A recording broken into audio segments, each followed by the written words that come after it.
أعوذ بالله من الشيطان الرجيم بسم الله الرحمن الرحيم الحمد للہ وکفا والسلام علی عبادہ الذین اصطفیٰ اما بعد۔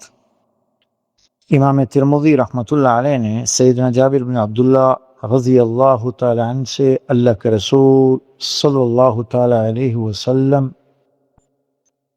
کا ارشاد نقل کیا ہے، جو آپ نے سیدنا بلال رضی اللہ تعالی عنہ سے ارشاد فرمایا تھا کہ اذا اذنت فترسل وَإِذَا أَقَمْتَ فَاحْذَرْ وَاجْعَلْ بَيْنَ أَذَانِكَ وَإِقَامَتِكَ قَدْرَ مَا يَفْرُغُ الْآكِلُ مِنْ أَكْلِهِ وَالشَّارِبُ مِنْ شُرْبِهِ وَالْمُعْتَصِرُ إِذَا دَخَلَ لِقَضَاءِ حَاجَتِهِ وَلَا تَقُومُوا حَتَّى تَرَوْنِي، کہ اے بلال جب تم اذان دو تو آہستہ آہستہ ٹھہر ٹھہر کر دیا کرو۔ مراد اس سے یہ ہے کہ ہر کلمہ پر سانس ختم ہو توڑ دیں پر وقفہ ہو، اور جب اقامت کہو تو روانی میں کہا کرو، اور اپنی آذان اور اقامت کے درمیان کم از کم اتنا فاصلہ اور اتنا وقفہ کیا کرو کہ اگر کوئی شخص کھانے پینے میں مشغول ہے تو وہ اس سے فارغ ہو جائے، اور جس شخص کو بیت الخلاء جانے کا تقاضا ہو وہ جا کر اپنی ضرورت سے فارغ ہو جائے۔ اور آپ نے یہ بھی ارشاد فرمایا کہ جب تک مجھے نہ دیکھ لو اس وقت تک نماز کے لیے نہ کھڑے ہوا کرو۔ تو اس حدیث میں جہاں اذان اور اقامت کے مسائل بیان کیے ہیں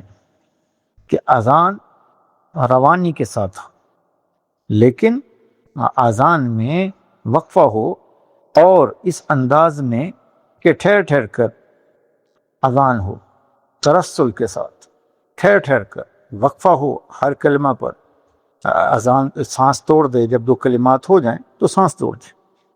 اور اقامت میں روانی ہو، اور وہاں پر سانس کا توڑنا کلمات کے اختتام پر ہو، اللہ اکبر اللہ اکبر اللہ اکبر اللہ اکبر، ایک کلمہ ایک سانس، اشہد ان لا الہ الا اللہ اشہد ان لا الہ الا اللہ، دوسرا سانس۔ اسی طرح جب بعض روایت میں آتا ہے کہ اذان جو ہے نبی علیہ السلام کا حکم یہ ہے کہ اقامت میں طاق عدد ہو سانس کے اعتبار سے، اور پھر دوسری بات آپ نے یہ بھی فرما دی کہ اذان اور اقامت میں کتنا فرق ہو، تو آپ نے فرمایا کہ وہ کھانے پینے میں مشغول ہے تو اپنی ضرورت سے فارغ ہو جائے، اتنا وقفہ ہو، اور اگر کسی کو قضاء حاجت ہے تو وہ اپنی ضرورت سے فارغ ہو جائے، تو اتنا وقفہ اذان اور اقامت کے درمیان ہونا چاہیے کم از کم، تاکہ جب ایک آدمی نے دعوت دی ہے کہ نماز کے لیے آؤ، اسی میں کامیابی ہے،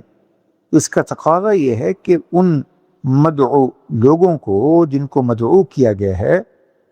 ان کا تھوڑا سا انتظار کیا جائے۔ دوسری بات، آپ نے ایک اپنے زمانے کے لیے حکم اور ہمیشہ کے لیے ہو گیا کہ لا تقوموا حتی ترونی، جب تک کہ مجھے نماز کے لیے آتا ہوا دیکھ نہ لو اس وقت تک کھڑے نہ ہو۔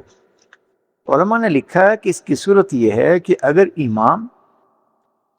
مقتدی اپنے صفوں میں بیٹھے امام کا انتظار کریں، کہ حضور کی یہ تعلیم ہے کہ انتظار الصلاۃ کالصلاۃ، نماز کے انتظار میں بیٹھنا فارغ بیٹھنا نہیں ہے، آپ نے فرمایا یہ ایسا ہے جیسے نماز پڑھ رہے ہیں، اس کا اجر مل رہا،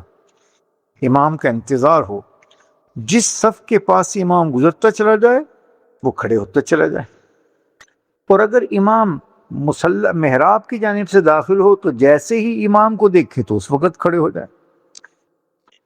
تو یہ تعلیم ہے نبی علیہ السلام کی۔ صحابہ میں سے بعض لوگ نبی علیہ السلام کے حجرہ شریف سے باہر حجرہ شریف سے مسجد میں تشریف لانے سے پہلے یہ اندازہ کر کے بعض کیا نماز پڑھنے کے لیے ان قریب تشریف لانے والے ہیں تو بعض لوگ کھڑے ہو جاتے تھے، اس پر آپ نے منع کر دیا،